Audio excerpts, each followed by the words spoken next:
Chapter 9: The Psychological Profile: Narcissism, Risk Aversion, and Authority Addiction.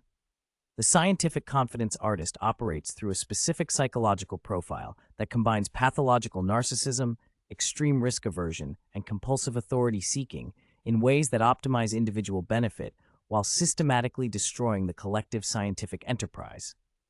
This profile can be documented through analysis of public statements, behavioral patterns, response mechanisms to challenge, and the specific psychological techniques employed to maintain public authority while avoiding empirical accountability. Narcissistic personality organization provides the foundational psychology that enables the confidence trick to operate. The narcissist requires constant external validation of superiority, specialness, and creates compulsive needs for public recognition, media attention, and social deference that cannot be satisfied through normal scientific achievement. Genuine scientific discovery involves long periods of uncertainty, frequent failure, and the constant risk of being proven wrong by empirical evidence.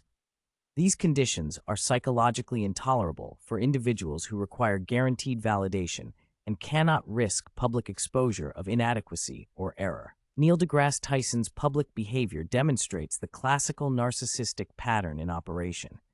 His social media presence, documented through thousands of Twitter posts, reveals compulsive needs for attention and validation that manifest through constant self-promotion, aggressive responses to criticism, and grandiose claims about his own importance and expertise. When challenged on specific scientific points, Tyson's response pattern follows the narcissistic injury cycle. Initial dismissal of the challenger's credentials, escalation to personal attacks when dismissal fails, and final retreat behind institutional authority when logical argument becomes impossible. The psychological pattern becomes explicit in Tyson's handling of the 2017 solar eclipse, where his need for attention led him to make numerous media appearances claiming special expertise in eclipse observation and interpretation. His statements during this period revealed the grandiose self-perception characteristic of narcissistic organization by stating, "As an astrophysicist, I see things in the sky that most people miss." This claim is particularly revealing because eclipse observation requires no special expertise and provides no information not available to any observer with basic astronomical knowledge. The statement serves purely to establish Tyson's special status rather than convey scientific information.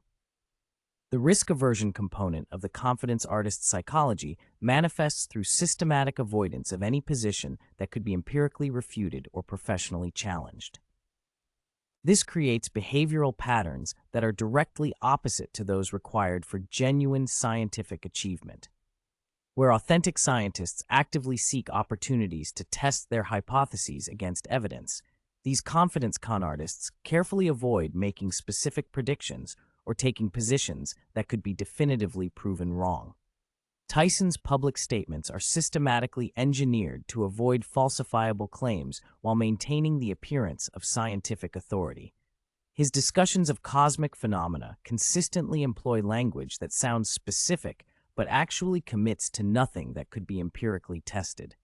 When discussing black holes, for example, Tyson states that nothing can escape a black hole's gravitational pull, without acknowledging the theoretical uncertainties surrounding information paradoxes, Hawking radiation, or the untested assumptions underlying general relativity in extreme gravitational fields. The authority addiction component manifests through compulsive needs to be perceived as the definitive source of scientific truth, combined with aggressive responses to any challenge to that authority. This creates behavioral patterns that prioritize dominance over accuracy and consensus maintenance over empirical investigation. The authority-addicted individual cannot tolerate the existence of alternative viewpoints or competing sources of expertise because these threaten the monopolistic control that provides psychological satisfaction.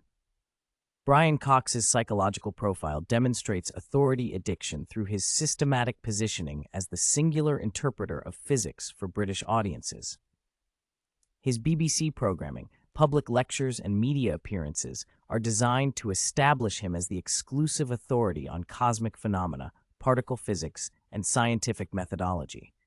When alternative viewpoints emerge, Whether from other physicists, independent researchers, or informed amateurs, Cox's response follows the authority addiction pattern: immediate dismissal, credentialism attacks, and efforts to exclude competing voices from public discourse.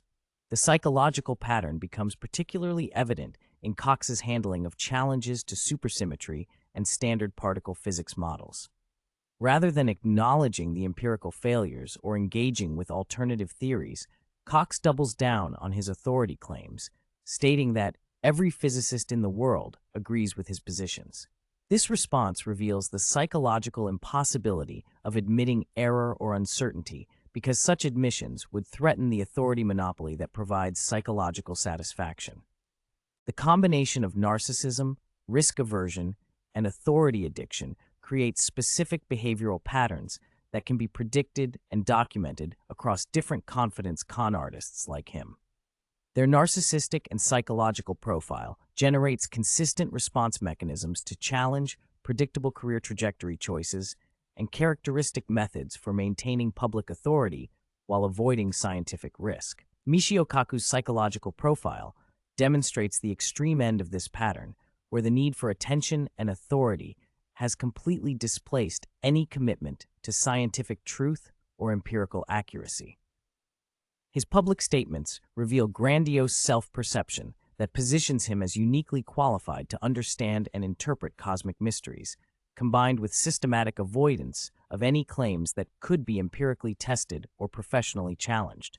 Kaku's media appearances follow a predictable psychological script: initial establishment of special authority through credential recitation, presentation of speculative ideas as established science, and immediate deflection when challenged on empirical content.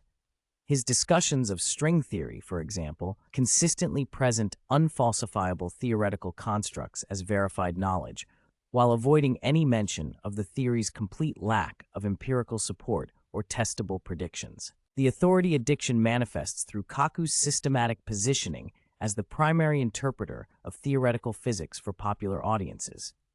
His books, television shows, and media appearances are designed to establish monopolistic authority over speculative science communication, with aggressive exclusion of alternative voices or competing interpretations. When other physicists challenge his speculative claims, Kaku's response follows the authority addiction pattern: credentialism dismissal, appeal to institutional consensus, and efforts to marginalize competing authorities. The psychological mechanisms employed by these confidence con artists to maintain public authority while avoiding scientific risk can be documented through analysis of their communication techniques, response patterns to challenge, and the specific linguistic and behavioral strategies used to create the appearance of expertise without substance. The grandiosity maintenance mechanisms operate through systematic self-promotion, exaggeration of achievements, and appropriation of collective scientific accomplishments as personal validation. Confidence con artists consistently present themselves as uniquely qualified to understand and interpret cosmic phenomena, positioning their institutional roles and media recognition as evidence of special scientific insight rather than communication skill or administrative competence.